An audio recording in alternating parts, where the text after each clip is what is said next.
Robert Ferringo of Doc Sports here once again with my main man, Nolan Patrick of Strike Point Sports. We are breaking down NBA playoff action on Mondays and Wednesdays.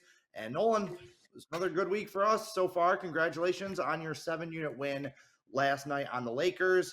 In our Monday video, you came right out and said, hey, you were going to be on the Lakers in game one of that series because you thought they were going to win outright. And they did, winning relatively easily. I felt like they kind of kept the Warriors at arm's length throughout the second half of that game, but winning outright as a 4.5-point underdog. So hopefully they'll have some more gems for us in this little NBA handicapping extravaganza. Before we get to Nolan, I will say to take advantage of our free 60 at docsports.com. Click the link down below in the description, and you can use that $60 absolutely free towards any handicapper in any sport for any package that you would like. All right, so Nolan, we are going to get to the Lakers-Warriors game 2 in a second. I want to start with tonight. We are recording this Wednesday. We're going to talk about Wednesday, Thursday, and Friday games. I want to talk about tonight's game 2, Philadelphia at Boston. Impressions from game 1 and some first impressions on game 2. I mean, if you're a Philadelphia 76ers fan, and I believe both of us were, as we both had the 76ers plus the points, tell your bookie we don't need them, but you loved seeing James Harden just turn back the clock and be dominant Harden of old. We were on the 76ers. We liked them plus the points. We think that was a complete overreaction to Joel Embiid not playing. We really liked what the 76ers brought. We had talked about how they were 11-5 straight up in 16 games, doing quick math in my head. Geez, that was bad. 16 games that Joel Embiid didn't play in that year. And we also talked about how they averaged 119 points a game. Lo and behold, the 76ers score 119 points, and they win a game without Joel Embiid again. We really liked Philly there. And we talked in a video, I believe maybe it was our second video, we talked about the zigzag theory. Yeah, we are zigzagging. We are zigzagging. We are now on Boston for a few reasons. One, looks like Embiid is playing. The line only went from 9.5 to 7.5. That's a very interesting movement of just 2 points when the MVP is now back. And if you look, and I could be wrong, but it looks like almost 70% of the money is on Philadelphia, and yet the line is barely moved.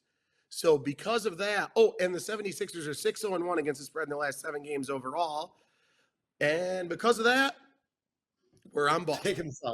Yeah, I mean, it does make sense, right? Like, this is kind of how you have to bet the NBA. A lot of it is counterintuitive wagering, really. The public is all on this side. We want to have our money on this side.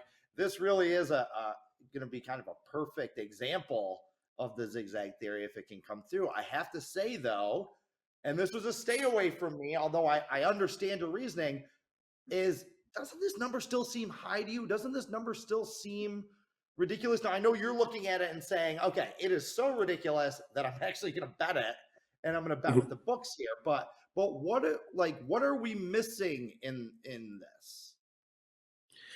I actually think, and this is, take this with a grain of salt, but I actually think Boston matches up with Philadelphia better with Embiid on the floor. I think it's going to change the way that Philly is going to play as a whole. I don't think they're going to share the ball as well. I don't think they're going to play as quick. And I think that they're going to struggle against the Celtics in this spot. I've always liked the Celtics in a bounce back spot because they've proven time and time again that they have the ability to just blow teams out. They really do. When Boston gets going, it is really difficult to stop the Celtics. And I think you're not going to see that same type of game out of Philadelphia in this matchup that you did in game 1. I like how the Celtics match up better when Embiid is on the floor. I think now, don't buy in too much to the fact that I'm going to say he's going to hurt Philly, because Joel Embiid doesn't hurt the Philadelphia 76ers. But I think in this game, you're not going to see the same Philly team. I think Boston's going to come out with a chip on their shoulder. I think that that line is correct. I think that Boston wins this game by double figures. And somebody, I don't want to name names, but he might be on the other side of this video. We've talked at length about how when a lot of money, usually it's over 65%, is on an underdog, you almost call it the disrespected favorite theory, and you take the favorite. Yeah, you hit your 7-unit play yesterday on Lakers. I actually hit my 7-unit play on Monday with the over in that Philadelphia game. For all the reasons that we talked about in that video, they played 20% of the regular season without Joel Embiid, and to your point, they do move the ball a little bit better when he's not on the court. And I understand what you're saying. We're not saying that Philadelphia is somehow better without the MVP, Joel Embiid. No. That's not the case. He averaged over 40 points a game in his last 3 games against the Celtics. And Philadelphia is the number 1 3-point shooting team in the NBA this year because they're all getting wide open shots because you have to send the second man at Embiid. So I am with you a little bit. I understand about Boston, but I still just thought that this number, even we throw out what happened in game 1 and we throw out Embiid's injury issues, throw it all out. If this were game 1 in this series and that number was 7.5, I would think that that's ridiculous. Like, I think that this number should be around 4.5, 5. That's what I think it's going to be when it goes back to Philadelphia. And they have every bit the home court advantage that Boston does. So I just kind of don't understand what the odds makers are seeing in this.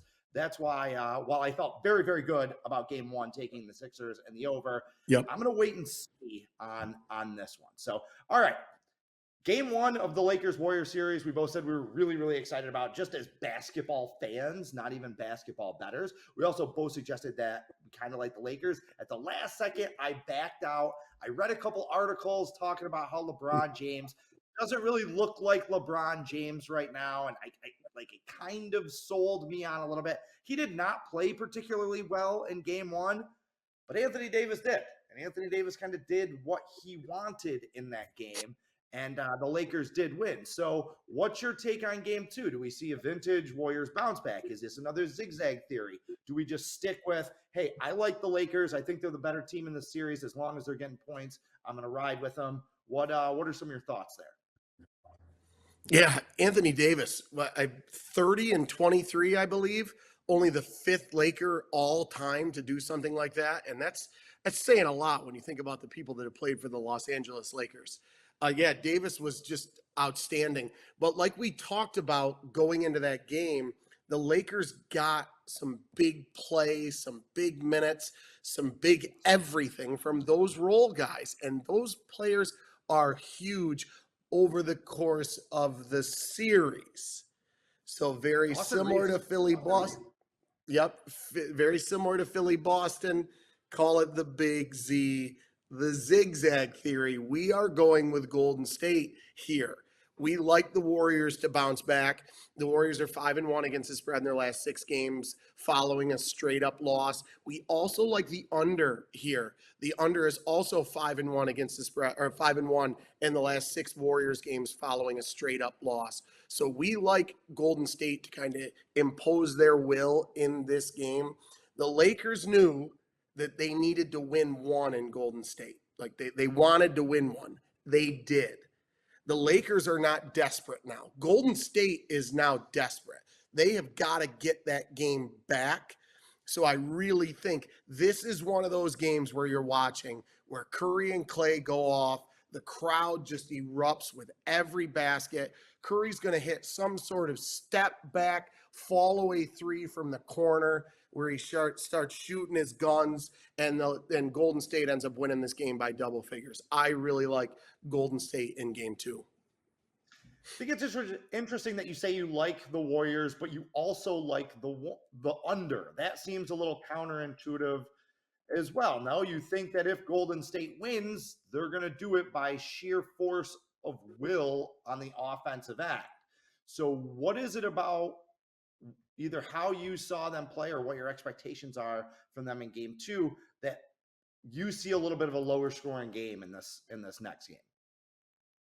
I think when the Warriors play kind of with their back against the wall or they're playing in a really, really huge spot, they can score. We all know that. But you start to see their defensive intensity really ramp up a little bit. Game 7 against the Sacramento Kings, perfect example. The Kings had to, this is one of the best offenses in the NBA, and the Kings had to struggle to get to exactly 100 points in that game.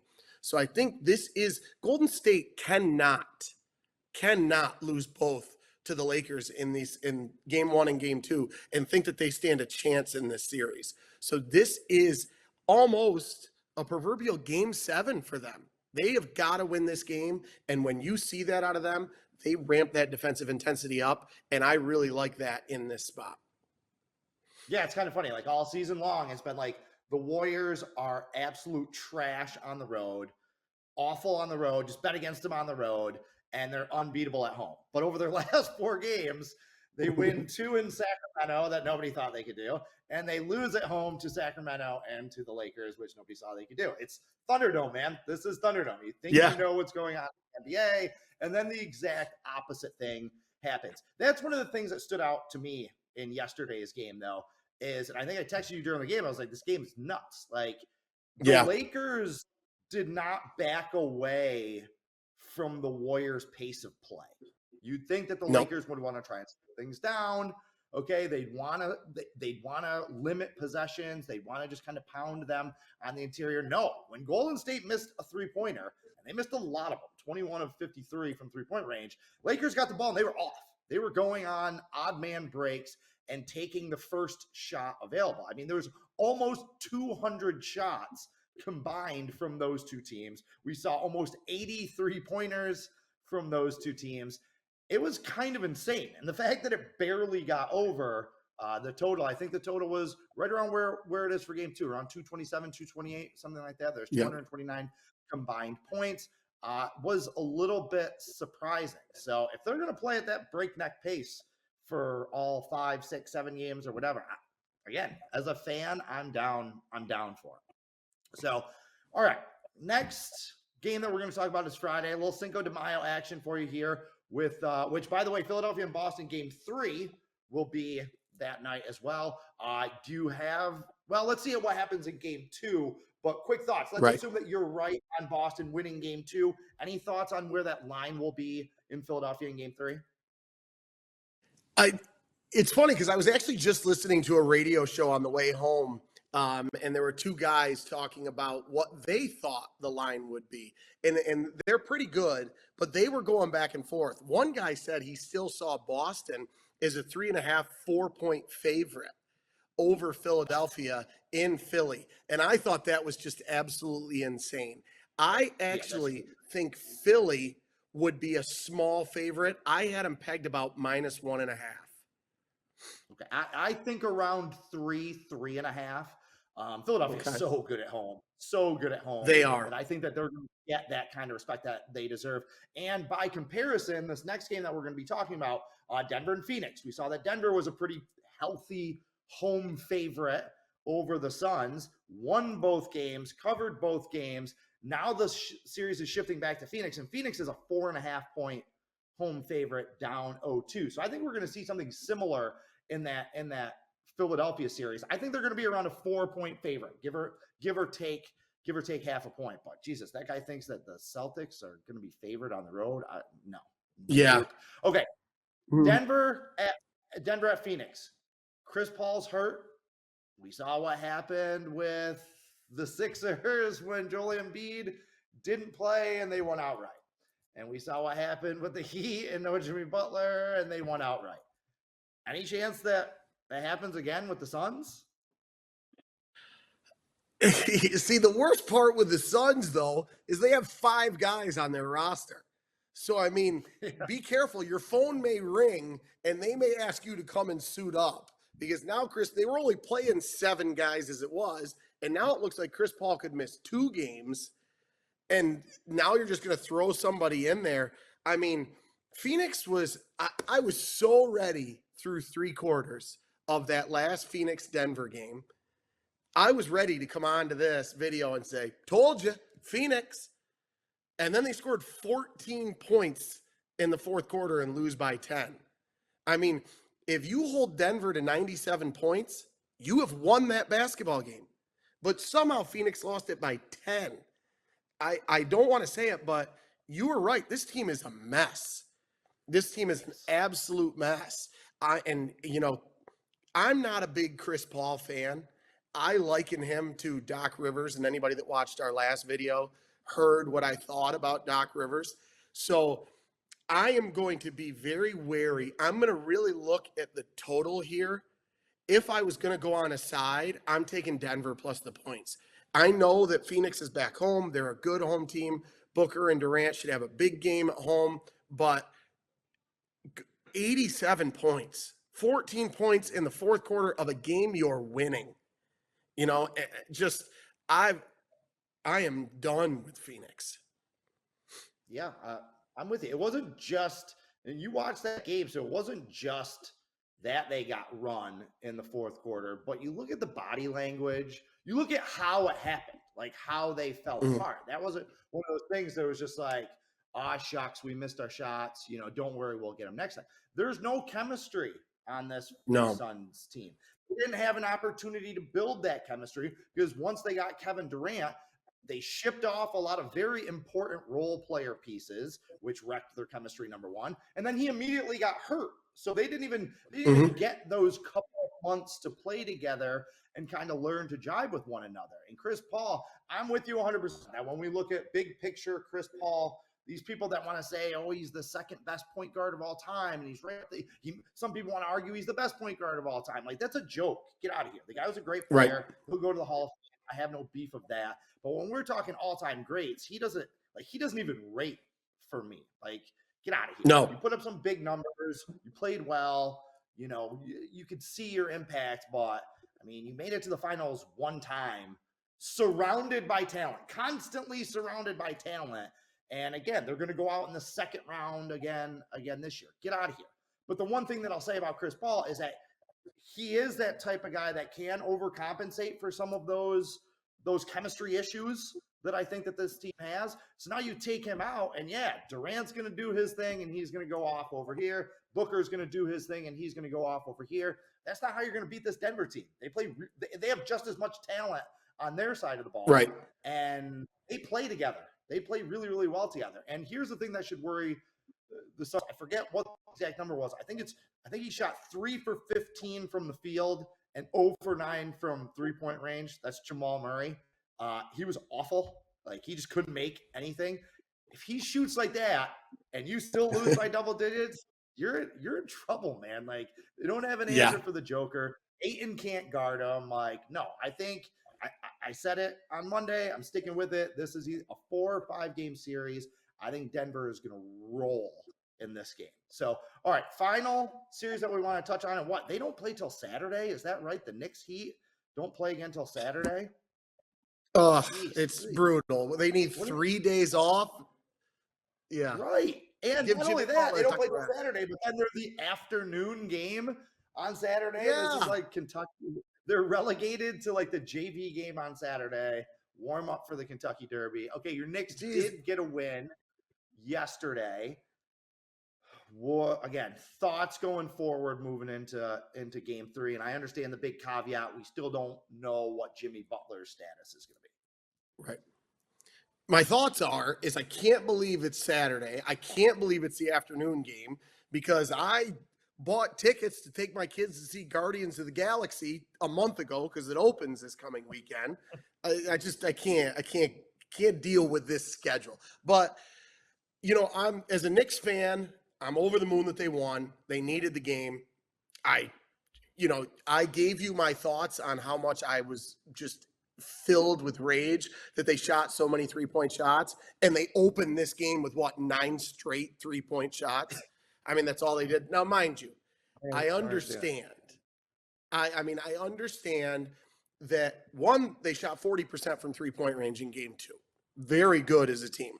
2, I love Eric Spoelstra. I love him. I think he does an awesome job coaching the Heat. I think he does an awesome job coaching undermanned teams when he needs to. I think he makes fantastic adjustments, and that's what they've done. If you see what the Heat are doing, they are packing the paint and saying, beat us from 3-point range. And that's really what the Knicks did, shooting 40%. Now, Jimmy Butler playing or not does not sway me. It really doesn't, because Miami played about as good as they could. Caleb Martin and Vincent, these guys are making shots that are just absolutely ridiculous. Just ridiculous. So Miami played fine without Jimmy Butler. I really think they do. Now, does Butler bring stuff to the table? It's just like Joel Embiid. Absolutely he does. You could say that he's the MVP of the playoffs so far. But what it comes down to is I'm going to stick with what I said the other day when we had this video. I believe I told you that this series would be 2-2 when you go back to New York for Game 5. And I still see that. I think the Knicks win one. I think Miami wins one. See, these guys that are playing over their heads, I think that's only going to get exacerbated when they go home and they get when they go home. Yeah. You know, Duncan Robinson's going to bang 9 threes and stuff like that. I do think Jimmy Butler is going to play. If he does, that number is at 3. I think it'll spike, but I don't think it'll get past 5, because I feel like when people look at the series, they see two pretty evenly matched teams, two defensive-oriented teams that are just going to bang heads, right? But I think that Game 3 is setting up really well for Miami. I think the Knicks have had a good cluster of home games here, kind of forget what it's like to go on the road and beat one of these teams. You know, you mentioned about like Gabe Vincent kind of playing over his head. I thought Jalen Brunson made some really tough shots down the stretch. And let's be honest, like if it wasn't for Hartenstein in the second half of that game and in the fourth quarter of Game 2, they would have lost. Like that guy was getting every offensive rebound. He was giving them 2 and 3 possessions while they just continued to jack up 3-point shots. Bring Butler back, shift the venue. Miami has been playing really well, and even without him, they still had a great chance to win that game. I think that Game 3 has the potential to be a rare blowout. It could be very similar to when the Cavs beat the Knicks. You know, when when they got to Cleveland, the Cavs won quite easily. And I can see that. I myself will probably be on Miami in Game 3, but I can tell you right now, I will be on the Knicks in Game 4. Absolutely will be on the Knicks in Game 4. You know, no doubt about it. I will be right. I believe wholeheartedly this series will be 2-2. I believe the Heat are minus 112 as a series favorite right now, but the Knicks, I believe, are still minus 103. So both teams are laying juice to win the series.